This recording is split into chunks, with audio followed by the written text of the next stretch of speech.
नमस्कार, करेन्ट न्युजमा यहाँलाई हार्दिक स्वागत छ। म प्रकाश गिरी। करेन्ट न्युजमा हामी कुनै पनि विषयवस्तु उठान मात्रै गर्दैनौँ, यसको चिरफार अनि विश्लेषण पनि गर्ने गर्दछौँ। सुतेको नेपाली कङ्ग्रेस अब जागेको छ। अहिलेसम्म ऊ लगभग मौन थियो र उसका गतिविधिहरू विज्ञप्तिहरूमा मात्रै सीमित रहेका थिए। त्यसै कारण विपक्षी दल सुस्त रह्यो र उसले एउटा सक्रिय भूमिका निर्वाह गर्न सकेन र अनुमत भएको सत्ता पक्षलाई निगरानी पनि गर्न सकेन, नियन्त्रण पनि गर्न सकेन भनेर नेपाली कङ्ग्रेसमाथि ठुलो आरोप लागेको थियो र यही स्थिति रहने हो भने काङ्ग्रेसको औचित्यमाथि प्रश्न उठ्छ भनेर बडा गम्भीर सवाल खडा गरिएको थियो।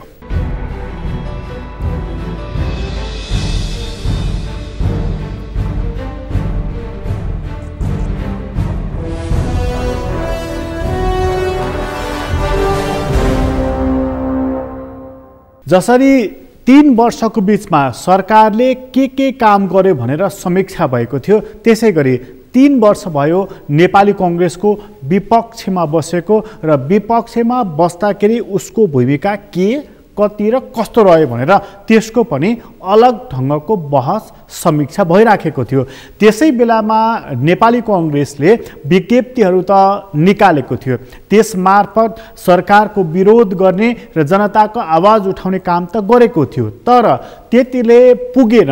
विपक्षी भनेको यस्तो शालीन होइन, विपक्षी भनेको सरकारको सहयात्री होइन भनेर मानिसहरूले बुझेका रहेछन्। त्यसै कारणले उसमाथि र उसको कर्ममाथि प्रश्न गरेका थिए। अहिले विपक्षीको रूपमा चाहिँ बल्ल काङ्ग्रेस जाग्न थालेको छ।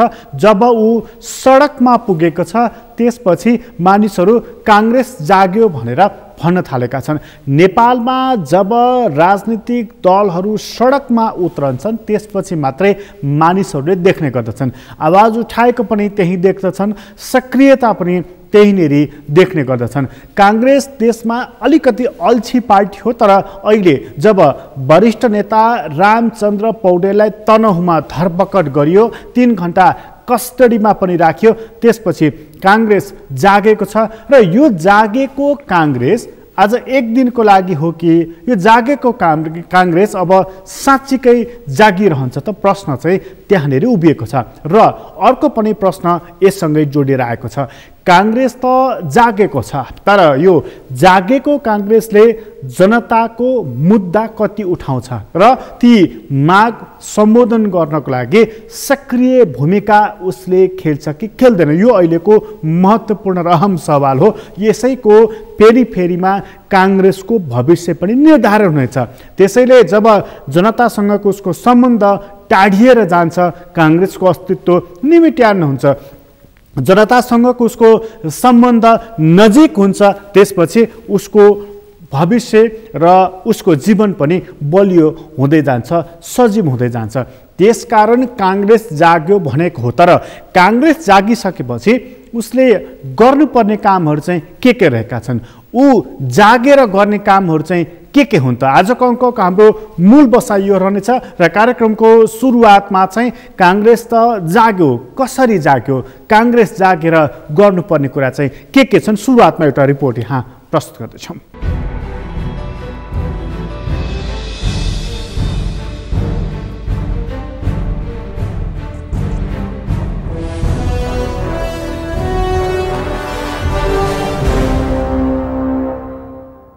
नेपालमा कस्तो सत्तापक्ष हुनुपर्छ भनेर अनेक मापदण्ड बनेका छन्, तर कस्तो प्रतिपक्ष हुनुपर्छ भन्ने मानक स्थापित भएको छैन।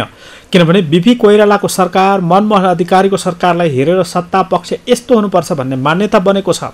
लामो समय सरकारमा बसेको हुनाले काङ्ग्रेसले कस्तो सत्तापक्ष हुने भन्ने एउटा मान्यता स्थापित गरिदिएको छ र यो मान्यता खास गरी 2047 सालमा बलियो गरी स्थापना भएको थियो। यसैलाई लिपिबद्ध गर्न 2047 सालको संविधानमा काङ्ग्रेसले सत्तापक्षको भूमिकाको बारेमा ध्यान दिएर लेख्यो भने तत्कालीन एमाले विपक्षी दलको भूमिकामा बढ्ता चासो राख्यो। तर पछिल्लो संविधानमा यसरी ध्यान दिइएन। संसदीय परिपाटीमा सत्तापक्ष कस्तो हुनुपर्ने भन्ने अनेक मानक बनेका छन्। बेलायतदेखि भारतसम्मको उदाहरण यस बीचमा चर्चित छन्। तर विपक्षी दल कस्तो हुनुपर्ने, उसको भूमिका कस्तो हुने यसलाई नेपाली सन्दर्भमा कसरी परिभाषित गर्ने, यो अनौठो चुनौतीको सामना गर्दै नेपाली काङ्ग्रेसले विपक्षमा बस्यो। यो मामिलामा नेपाली काङ्ग्रेसले विपक्षमा बसेर रचनात्मक प्रतिपक्षको भूमिका निर्वाह गर्छौँ भन्दा धेरै मानिसले विपक्षी दल कस्तो होला भनेर प्रश्न गरेका थिए। किनभने नेपालमा विपक्षी दल भनेपछि सडक आन्दोलन गर्ने, सरकारलाई असहयोग गर्ने, विध्वंस गर्ने र जिम्मेवारी नलिने परम्परा बसेको हुनाले काङ्ग्रेस विपक्षमा बस्दा पनि यस्तै भूमिका खेल्छ होला भन्ने अनुमान थियो। यसैकारण सरकारको 3 वर्षको बारेमा अनेक टिप्पणी भए र यही बीचमा 3 वर्षमा विपक्षले के गर्यो भन्ने प्रश्न पनि उठ्यो।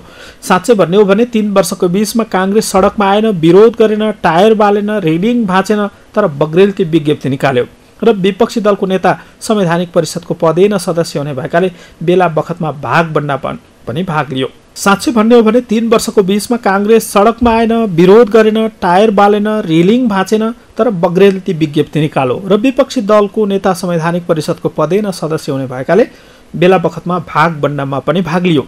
यसैकारण उसलाई सत्ताको सहयात्री भनेर आलोचना पनि भयो। तर यसरी गुमसुम र शान्त भएको नेपाली काङ्ग्रेसलाई किन शान्त भनेर प्रश्न गर्दा उसले कोभिडको कारण सडकमा उत्रनु ठिक होइन भनेर 1 वर्ष यतादेखि बहाना पाएको थियो। तर त्यही काङ्ग्रेस सोमबार एकसाथ देशभर विरोध प्रदर्शनमा उत्रियो। मस्त निद्रामा परेको काङ्ग्रेस यसरी जाग्यो कि दुनियाँ छक्क पर्यो। कारण के त? किन त? चुनाव भएको 3 वर्षसम्म शान्त भएर र सत्ताको सहयात्री जस्तै भएर बसेको नेपाली काङ्ग्रेस जाग्दा पनि प्रश्न गर्न थालिएको छ। यही प्रश्नले नै बताउँछ कि कति सुस्त भएर बसेको रहेछ भनेर। महत्त्वपूर्ण कुरा चाहिँ काङ्ग्रेस यति बेला जाग्नुको कारण खास रहेको छ। गत साता काङ्ग्रेस वरिष्ठ नेता रामचन्द्र पौडेल जब तनहुँको व्यास नगरपालिकामा बनेको पुल उद्घाटन गर्न पुगे तब उनीमाथि प्रहरी ज्यादती मात्र भएन, सत्तारूढ दलको भूमिका पनि अति असहिष्णु बन्यो। 60 वर्ष राजनीति गरेको वरिष्ठ नेता, दोस्रो जिल्लाकै गण्यमान्य नेता पनि। यति हुँदा पनि उनलाई पुल उद्घाटन गर्न जाँदा जुन बाधा गरियो यसले सुसुप्त भएर बसेको नेपाली काङ्ग्रेसको तल्ला जमात हत्तै उठ्यो। साँच्चै भन्ने हो भने यसपटक पनि काङ्ग्रेसको माथिल्लो तह उति तातेको होइन, तर तल्लो तबका यसरी तात्यो कि जबसम्म आन्दोलनको घोषणा भएन तबसम्म शान्त बसेन। किनभने काङ्ग्रेसलाई वरिष्ठ नेता पौडेलमाथिको आक्रमण असह्य भयो। नेपाली काङ्ग्रेसको प्रजातन्त्रप्रतिको गजब लगाव छ। अरू बेला मौन र शान्त भए पनि जब प्रजातन्त्रप्रति प्रश्न उठ्न थाल्छ तब यो दल जाग्ने गर्छ। काङ्ग्रेस अहिले जागेको छ र उसलाई सत्तारूढ दल नेकपा अधिनायकवादी शैलीमा अघि बढेको सर्वसत्तावादी सोच राखेको भन्ने भान परेको छ। यसैकारण काङ्ग्रेसले कुनै एक ठाउँमा होइन देशभर प्रदर्शन गरेको छ। खासमा भन्ने हो भने काङ्ग्रेसले यो जनप्रदर्शन मार्फत साख फर्काउने प्रयत्न गर्नेछ। त्यसो त काङ्ग्रेसमाथि केही प्रश्न यी 2 दिनमा नउठेका होइनन्। जब काङ्ग्रेसले प्रदर्शन गर्ने निर्णय गर्यो तब उसलाई सञ्जालमा संसद नबोलाउने तर कोभिड बढ्ने गरी किन सडकमा जाने भनेर प्रश्न तेर्स्याइएको छ। जब यो प्रश्न उठ्यो तब काङ्ग्रेस सभापति शेरबहादुर देउवाले 2 पेज लामो वक्तव्य जारी गर्दै भौतिक दूरी कायम गर्दै प्रदर्शन गर्ने बताए। उनको यो भनाइले काङ्ग्रेसले बौद्धिकहरूको आवाज सुनेको भान पर्दछ, तर सँगै काङ्ग्रेसलाई असरल मुद्दा छन् र यिनलाई सम्बोधन गर्न संसद डाक्नुपर्छ र यसको नेतृत्व गर भनेर बौद्धिकहरूले दिएको दबावले चाहिँ कति काम गरेको छ। अब हेर्ने पालो यो रहेको छ। काङ्ग्रेस सडकमा त पुगेको छ, तर त्यहाँ पुगेर उसले जनतासँग कसरी साक्षात्कार गर्छ, जनताको मुद्दालाई कसरी उसले आत्मसात गर्छ। जस्तो 5 वर्षदेखि किसानले पैसा पाएका छैनन्, किसानले मल पाएका छैनन्, बेरोजगारी बढेको छ र जनताको क्रय शक्ति घटेको छ, तलब नपाएर शिक्षकले आत्महत्या गरेको अवस्था छ, हत्या र बलात्कार बढ्न थालेको छ, भ्रष्टाचार बढेको छ र सुशासन दिन सरकार असक्षम देखिएको छ। तर यस्तो बेलामा सत्तारूढ दल आपसी विवादमा अल्झिरहेको छ। यी तमाम मुद्दामा काङ्ग्रेसको धारणा के हो वा यसलाई समाधान गर्न काङ्ग्रेसले आवाज कति उठाउँछ र कहाँ उठाउँछ? जनताकै मुद्दा छाडे पार्टी र जनता बीचको सम्बन्ध झन् टाढिन्छ र अहिले कम्युनिस्ट सरकारले समाधान दिन सकेन भनेर विरोध र असन्तुष्टि फैलिरहेको बेलामा कम्युनिस्टको ठाउँमा काङ्ग्रेसले गर्छ भन्ने आशा जगाउन सक्नुपर्छ। के काङ्ग्रेसले काम गर्छ वा पुनः आपसी विवादमा रुमलिएर नेकपाको विवादबाट वाक्क भएका जनता काङ्ग्रेसको ताल देखेर छन् निराश बनाउँछ?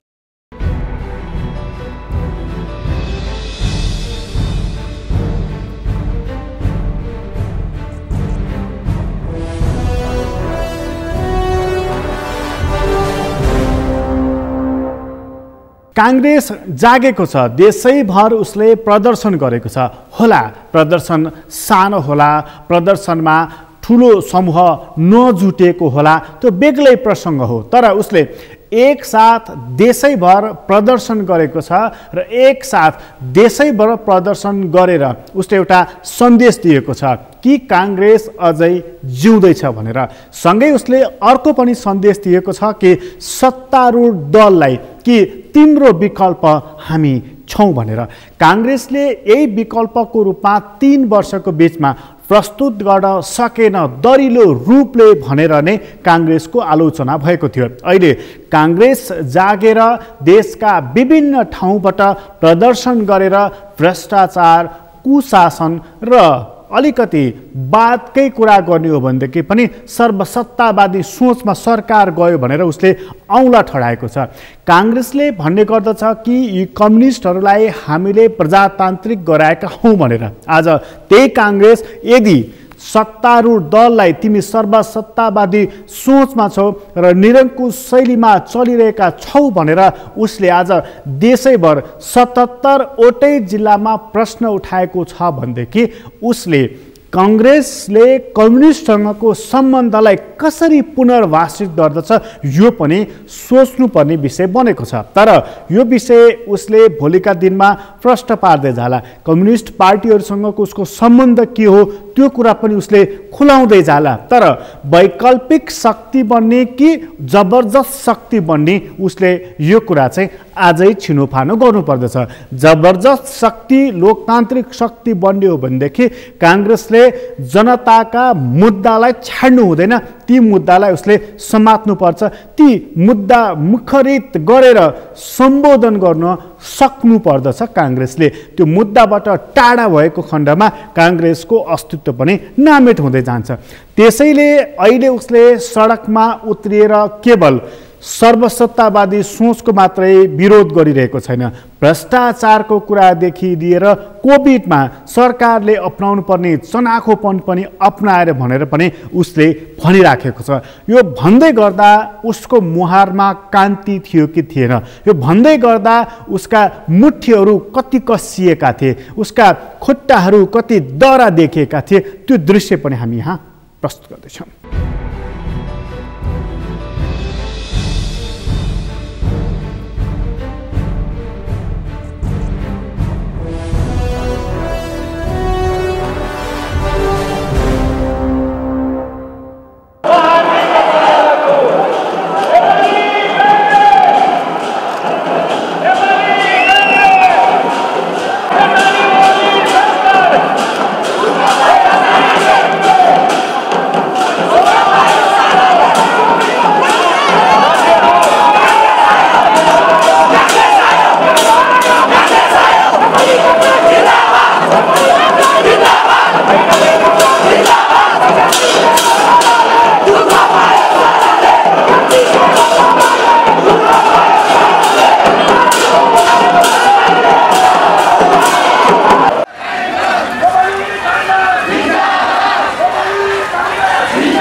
यसपटक सडकमा उत्रिएर नेपाली काङ्ग्रेसले हामी अझै दरिलो छौँ र हामी अझै त्यो ऊर्जावान शक्ति हौँ भन्ने सन्देश दिएको छ। धेरै मानिसले त्यो रुख पनि बुढो भयो, त्यो नेपाली काङ्ग्रेस पनि बुढो भयो भनेर साङ्केतिक रूपमा बिम्ब प्रयोग गर्दै काङ्ग्रेसमाथि खिसी ट्युरी गर्ने गरेका थिए। विचार पनि पुरानो भयो, नेतृत्व पनि पुरानो भयो र ऊर्जा रहेन। यी आरोपहरू नेपाली कङ्ग्रेसमाथि लागिराखेको थियो। तर नेपाली कङ्ग्रेसका युवा पुस्ताका नेताहरूले देशैभर गरेको भाषणहरूलाई संश्लेषण गरेर हेर्ने हो भनेदेखि उनीहरूमा एउटा ऊर्जा देखिएको छ, तीव्र आवेग पनि देखिएको छ, आक्रोश पनि देखिएको छ, जनतालाई सम्बोधन गर्न सक्ने तागत पनि देखिएको छ। तर त्यतिले मात्रै राज्य सञ्चालन हुन्छ कि हुँदैन? त्यतिले मात्रै पार्टी त बन्ला, पार्टीमा ऊर्जा त थपिएला, भिड त जम्मा होला, तर भोलि राज्य सञ्चालनको लागि यो आक्रोश र राज्य सञ्चालनको कौशल कहाँनेरि मिल्छ, यो कुरालाई पनि उसले जवाफ दिनुपर्नेछ। यो जवाफ दिँदै गर्दाखेरि उसले अबको सपना, अबको नेपालको चित्र पनि कोरेर देखाउनुपर्छ र आन्दोलनमा जानुभन्दा अगाडि उसले ब्यानरमा टाँगेको नक्सा नै पुरानो नक्सा थियो नेपालको, जसको खुब आलोचना भएको थियो। अहिलेको चुच्चे नक्सा राख्नको लागि पनि उसलाई मानिसहरूले झकझकाउनु परेको थियो। यो तथ्यलाई काङ्ग्रेसले भुल्न हुँदैन र अहिले कोभिडको यो कालखण्डमा किन काङ्ग्रेस सडकमा भन्ने प्रश्नको उत्तर उसले भौतिक दूरी कायम गर्दै प्रदर्शन गर्ने भनेर जसरी भनेको छ, जनअपेक्षा सम्बोधन गरेको यसलाई भन्नुपर्दछ। तर सडकमा आन्दोलन गर्ने कि सदन खुलाएर जनताको आवाज मुखरित गर्ने सवाल यहाँनिर पनि खडा भएको छ। काङ्ग्रेसले सदन र सडक दुवैतर्फको मोर्चाहरू खुल्ला गर्नुपर्दछ भन्ने आम बौद्धिक व्यक्तिहरूको माग रहेको छ। काङ्ग्रेसले चाहिँ सडकमै पुगेर सरकारलाई एकहोरो तारो हानेको छ र खास गरी भ्रष्टाचारको मुद्दामा सरकार चुकेको र कतिपय युवा नेताहरूले भ्रष्टाचारी खोज्ने हो भने बालुवाटार पुग्नुपर्छ भनेर सोझै बताएका छन् र यसरी कसले बताए त? यस्तो गम्भीर र सङ्गीन आरोप उनीहरूले किन लगाए त? त्यो कुरा यहाँ प्रस्तुत गर्दैछौँ।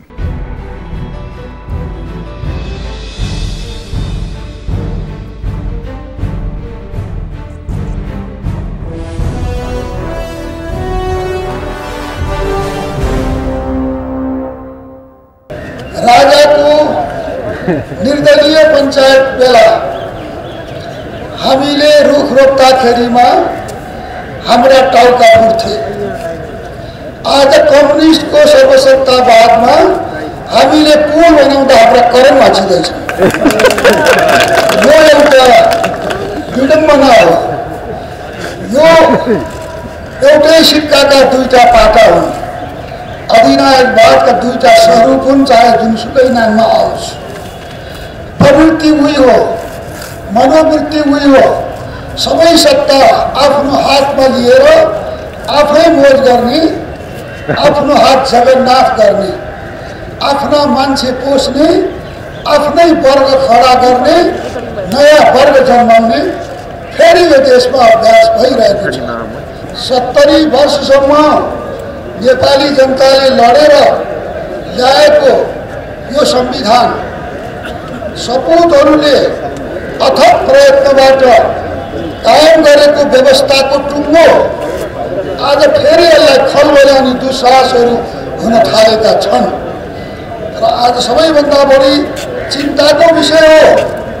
वास्तवमा यो देशका महिला, यो देशका जनजाति, यो देशका दलित, यो देशका मधेसी, यो देशका मुसलमान, यो देशका थारू, यो देशका विकट क्षेत्रमा रहेका विपन्न जनता, यो सम्पूर्ण जनताको जुन अधिकार यो संविधानले थापित गर्न चाहेको छ, जुन समावेशी लोकतन्त्र यो देशमा आएको छ, आज त्यसैमाथि प्रहार भइरहेको छ, त्यसैलाई खलबलाउने कोसिस भइरहेका छन्। यो कुरा सबैभन्दा गम्भीर चिन्ताको विषय छ। आज चाहिँ यो देशमा एकतर्फी शासन, एकलौटी शासन, जनतालाई बोल्ने लेख्ने अधिकार, संघर्ष गर्ने अधिकार, विरोध गर्ने अधिकार सबै बन्द गरेर पुगिरहेको छ अहिलेको सरकार। त्यसै कारण चाहिँ हामीले कुनै सत्तावादी सरकार ल्याउनका लागि आन्दोलन गरेको होइन। कुनै चाहिँ हामीले चाहिँ यो प्रजातन्त्रको पक्षमा सूत्रको लागि हामी लडिरहेको छ व्यवस्था। त्यसै कारण आज चाहिँ हामीले देशव्यापी रूपमा प्रजातन्त्रको लागि कोरोनाबाट मुक्त गराउनको लागि र प्रजातिका मूलभूत उद्देश्यका नाफा भइरहेको छ। त्यसका लागि हामीले लड्नका लागि हामी अगाडि बढेका छौँ।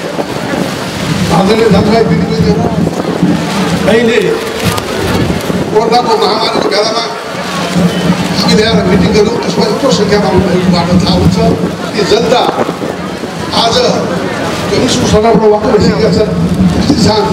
त्यसै कारण हामीले मुक्त पाउनका लागि देशभरि हामीले आन्दोलन गर्नुपर्ने बाध्यता छ।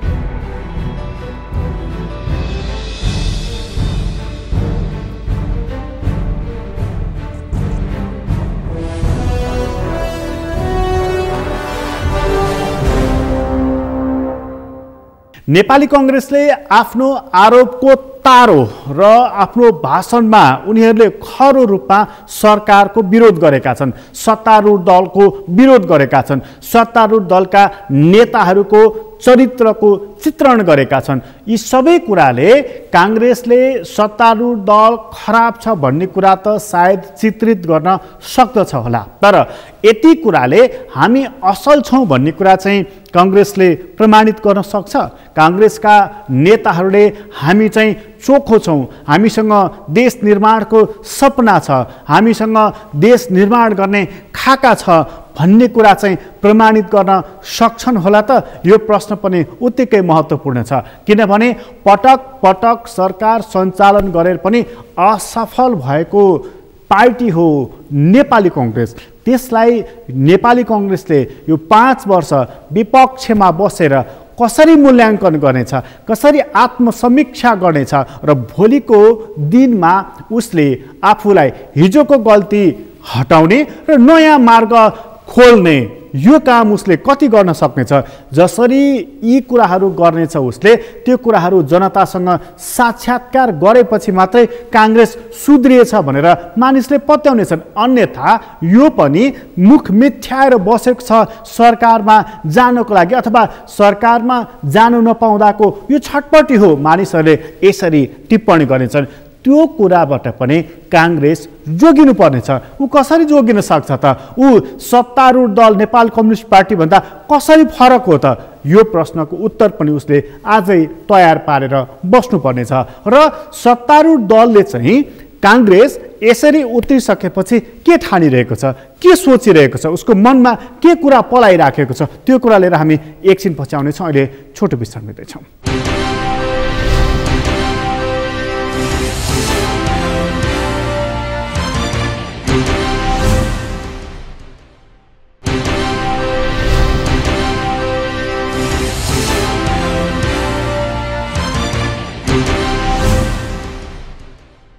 विश्रामपछि पुनः स्वागत छ। हामी करेन्ट न्युजमा छौँ र करेन्ट न्युजमा हामी कुराकानी गर्दैछौँ। कांग्रेस जागेको छ, सडक प्रदर्शनमा उत्रिएको छ र कतिपय मानिसहरूले बल्ल कांग्रेस जाग्यो भनेका छन् त कतिपय मानिसहरूले कोरोनालाई चाहिँ भुलेको भनेर प्रश्न पनि तेर्साइदिएका छन्। कोभिडको यो कालखण्डमा सडकमा प्रदर्शन गर्ने हो कि सदन खुलाएर यी कुराहरू पूरा गर सरकार भनेर दबाब दिने हो? कांग्रेसमाथि यस्ता प्रश्न पनि उठिराखेका छन्। कांग्रेस सडकमा जानुभन्दा अगाडि नै राष्ट्रिय झण्डा फहराउँदै राजा चाहियो भन्ने समूह पनि सडकमै पुगेको थियो। कांग्रेस पनि अहिले सडकमै पुगेको छ। यसलाई उसले जनप्रदर्शन भनेको छ, देशव्यापी विरोध प्रदर्शन पनि भनेको छ, कतिपयले यसलाई शक्तिको प्रदर्शन पनि भनेका छन्।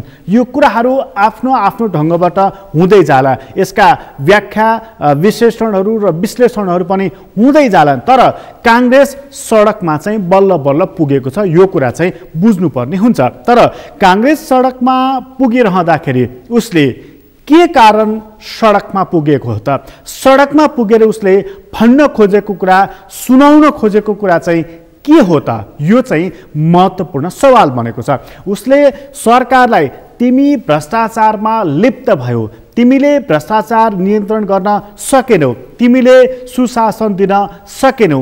हिजो घोषणा पत्रमा लेखेका कुराहरू एकातिर, तिमी हिँडेको बाटो अर्कोतिर भयो भनेर आज उसले सडकमा भनेको छ। सडकमा काङ्ग्रेसले यसो भनिरहँदाखेरि सत्तारूढ दलकै नेताहरू मन्त्रीहरू चाहिँ फरक ढङ्गबाट सोचिरहेका छन्। उनीहरू भन्दैछन् कि सडकमा पुगेर व्यवस्था ढालौँला, सरकार ढालौँला, अथवा अर्कै मनसुबाले सडकमा पुगेका यदि कोही छन् भनेदेखि त्यो माग उनीहरूको पुरा हुने छैन भनेर अरू त अरू स्वयं गृहमन्त्री पनि यस्तै कुरा बताइरहेका छन्।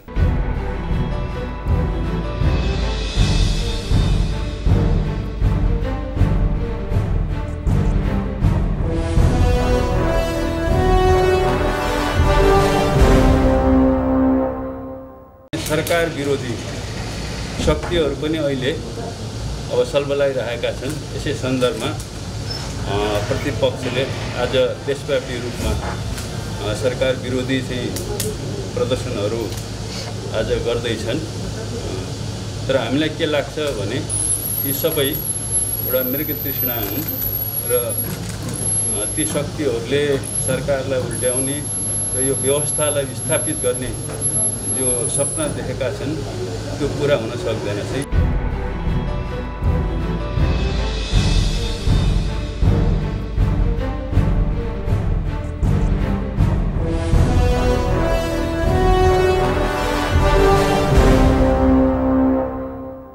सत्तारूढ दलले फरक ढङ्गबाट लिएको छ यस्ता विरोध प्रदर्शनहरूलाई। काङ्ग्रेसको विरोध प्रदर्शनलाई उनीहरूले उति साह्रो ननिको मानेका छैनन्, किनभने स्वयं गृहमन्त्री रामबहादुर थापाकै शब्द सापट्टि लिने हो भने काङ्ग्रेस गणतन्त्रवादी हो, उसको निष्ठामा शङ्का गर्नुपर्ने ठाउँ छैन। तर उनी जसरी सडकमा गएको छ र ऊभन्दा अगाडि जो सडकमा गएका थिए उनीहरूको माग चाहिँ पुरा हुने छैन भनेर उनी बताइरहेका छन्। कुरा यति मात्रै सीमित रहेको छैन। अर्का एकजना मन्त्री जो नेकपासँग सम्बद्ध रहेका छन् उनी चाहिँ धुप हालेर बसे हुन्छ, नेकपा फुट्ने छैन।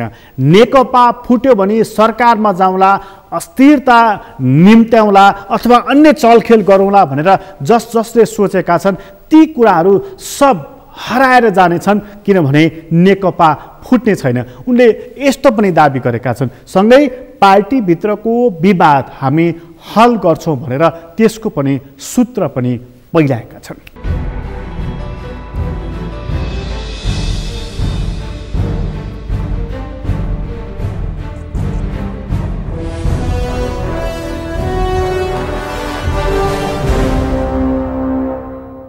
कसैले आरोप पत्र भन्छ, कसैले गाली बेइज्जतीको पुलिन्दा भन्छ, कसैले यो कम्युनिस्ट पार्टीमा सुन्न देख्न र हेर्न पनि नसक्ने खालको आरोप प्रत्यारोप सहितको चाहिँ नि पार्टीलाई ड्यामेज गर्ने दस्तावेज भन्छ। यो मैले भने होइन, जनताले यस्तो भन्छ। अब त्यो 19 पानाको काउन्टरमा फेरि 38 पानाको अर्को आयो। फेरि अहिले के छ भन्दाखेरि 19 पानालाई चाहिँ नि यो हेर्न लायक पनि छैन, खारेज गर्दै हुन्छ भनिदिएको छ जनताले। जनताले त्यस्तो भन्छ, यसलाई खारेज गर्दै हुन्छ। हेर्न पर्ने र साँच्चै बुझ्ने राजनीतिक दस्तावेज चाहिँ 38 पानाको हो भनेको छ। यो पनि जनताले भने। त्यो 38 पाना चाहिँ खोजी अध्ययन गरेर हेर्दाखेरि यसले चाहिँ नेपालको वर्तमान परिस्थिति र भावी राजनीतिक दिशा त्यसले दिएको छ। त्यस्तो पोलिटिकल दस्तावेज, त्यो राजनीतिक दस्तावेज भनेको छ।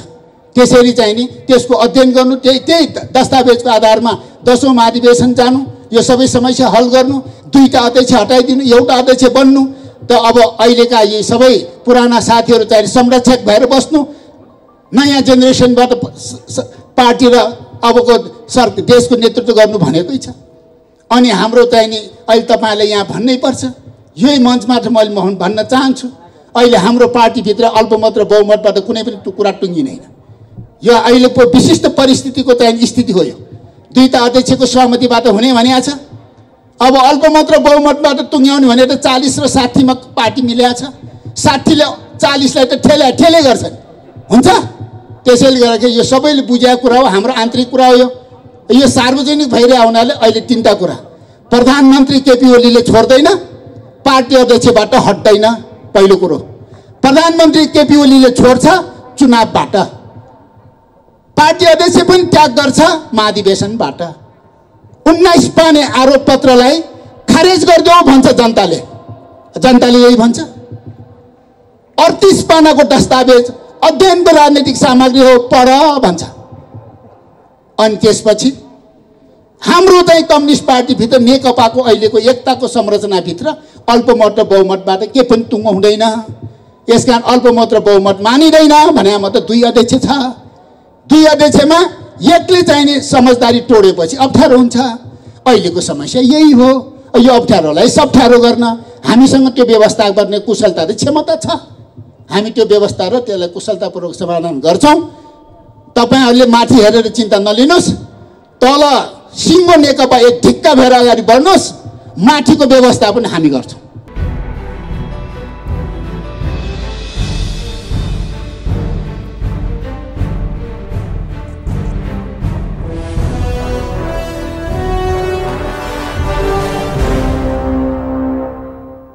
नेपाली कांग्रेस सडकमा उत्रिएको छ। नेपाल कम्युनिस्ट पार्टी आन्तरिक विवादमै अझै रुम्मली राखेको छ र यी दुई शक्तिहरूको बीचमा जब बेमेल भइराखेको छ र त्यहाँनेरि छिद्र छिद्रमा अनि टुक्रा टुक्रामा यिनीहरू विभक्त भएका छन्, यही बेलामा चाहिँ प्रतिगमनकारी शक्तिहरूले राजा आऊ भनिरहेका छन्। मानिसहरूले त्यसलाई पनि छिटपुट साथ दिएका छन्, किनभने गणतन्त्रवादी भनिएका नेताहरूमा गणतान्त्रिक आचरण देखिएको छैन, त्यो संस्कार पनि देखिएको छैन।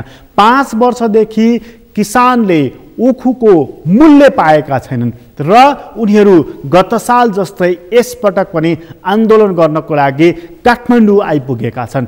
त्यो व्यवस्था कसरी गणतान्त्रिक व्यवस्था हुन सक्छ? ती मानिसहरू जसले खेतीबारी गर्छन्, अन्न उपार्जन गर्दछन् र आम मानिसहरूलाई खुवाउँदछन्, ती अन्नदाताहरूले मलसम्म पनि पाएका छन्। सरकार मलको अभाव छैन भनेर एउटा त्यस्तो खालको वक्तव्य दिइरहेको छ जसलाई हेरेर सुनेर मानिसहरू र स्वयं तिनै किसानहरू हाँसिरहेका छन्। त्यो सरकार कसरी लोकतान्त्रिक हुन सक्छ? त्यो सरकार कसरी जनताको मर्म बुझेको सरकार हुन सक्छ? प्रश्न त्यसकारण मानिसहरूले गरिराखेका छन्। यिनै प्रश्नहरूको उत्तर सरकारले, राजनीतिक पार्टीहरूले जसले लोकतन्त्रको लागि लडेका थिए, जसले गणतन्त्रको लागि लडेका थिए, उनीहरूले दिनुपर्दछ। यदि उनीहरूले यस्ता प्रश्नहरूको भरपर्दो र विश्वासिलो उत्तर दिन सकेनन् भनेदेखि त्यहाँनेरि विकल्पको बारेमा मानिसहरूले सोच्दछन्, विकल्पहरू मानिसहरूले खोज्दछन्। कहिले त्यस्ता विकल्पहरू रुचिपूर्ण हुन्छन्, कहिले त्यस्ता विकल्पहरू अरुचिपूर्ण पनि हुन्छन्। त्यसकारणले गर्दाखेरि नै सरकारले, राजनीतिक पार्टीहरूले जो संविधानको पक्षमा रहेका छन् उनीहरूले सुझबुझपूर्ण ढङ्गबाट हिँड्नुपर्नेछ। मैमत्त भएर हिँड्ने हो भने अर्को विकल्प पनि तयार हुनसक्छ। भिडले नै निर्णय गर्न सक्ने दिन पनि आउन सक्छ। यसतर्फ पनि सोच्नुपर्छ, यसतर्फ पनि ध्यान दिन जरुरी रहेको छ। करेन्ट न्युज अहिलेलाई यति नै। करेन्ट न्युजबाट म प्रकाश गिरीलाई बिदा दिनुहोस्। सगरमाथा टेलिभिजन हेर्दै गर्नुहोला। नमस्कार।